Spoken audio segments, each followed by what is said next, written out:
तो स्टार्ट करते हैं. This is H2M1. We have covered thermal expansion. The new topic is calorimetry. क्या है? कैलोरीमेट्री हमारा नया टॉपिक है.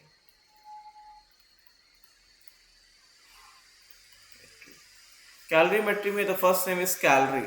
सो व्हाट इज कैलोरी? कैलोरी क्या होता है? क्योंकि भाई कैलोरी तो समझ में आए तभी तो कैलोरीमेट्री पढ़ेंगे. What you understand bye calorie?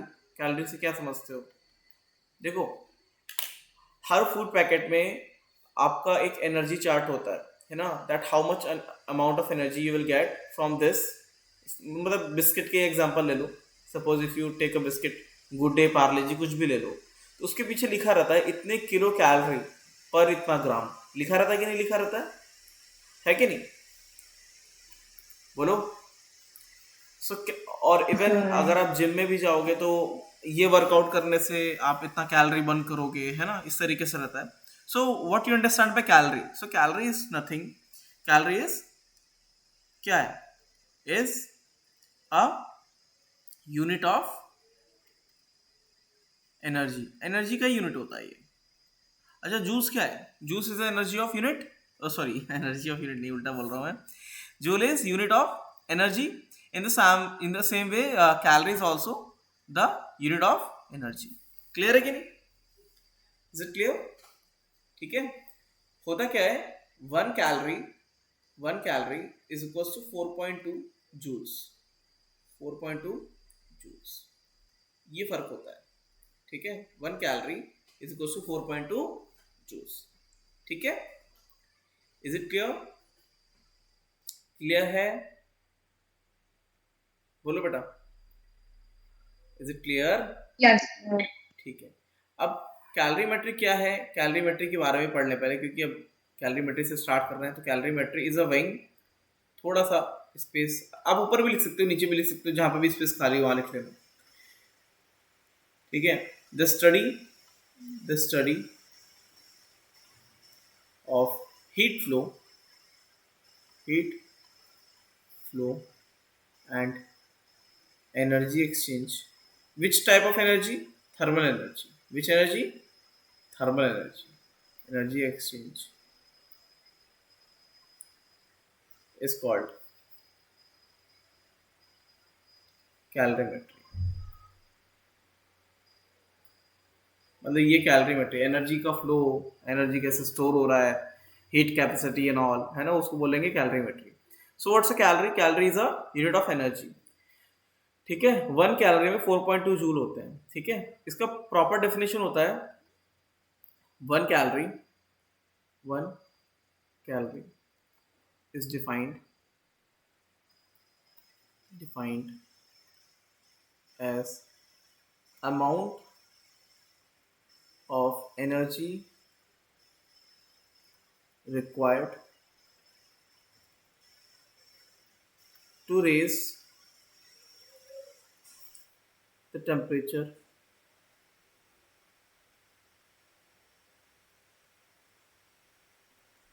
of 1 gram of water from 14.5 degrees Celsius to 15.5 degrees Celsius at 1 atm pressure. अब आप बोलोगे सर आप फैक्चुअल तो कभी लिखवाता ही नहीं हो, इतनी खतरनाक फैक्चुअल डेफिनेशन क्यों लिखवा दी, है ना. दैट इज प्योरली फैक्चुअली तो है. देखो, one calorie is defined as amount of energy required to raise the temperature of 1 gram of water from 14.5 degree Celsius to 15.5 degree Celsius at 1 atm pressure. क्योंकि ये definition एक बार पूछी जा चुकी है. ठीक है. मतलब ये तो सबको पता रहता है, one calorie is amount of energy required to raise the temperature of 1 gram of water. 1 degree Celsius का टेम्परेचर बढ़ाना है, तो 14.5 से 15.5 इज 1 डिग्री सेल्सियस. ठीक है. लेकिन रेंज आपको पता होना चाहिए, इस रेंज में बढ़ाना होना चाहिए. ठीक है. तो what you understand by one calorie? तो अगर if you are having 1 gram of water, 1 gram of water, so if you need to raise the temperature from 14.5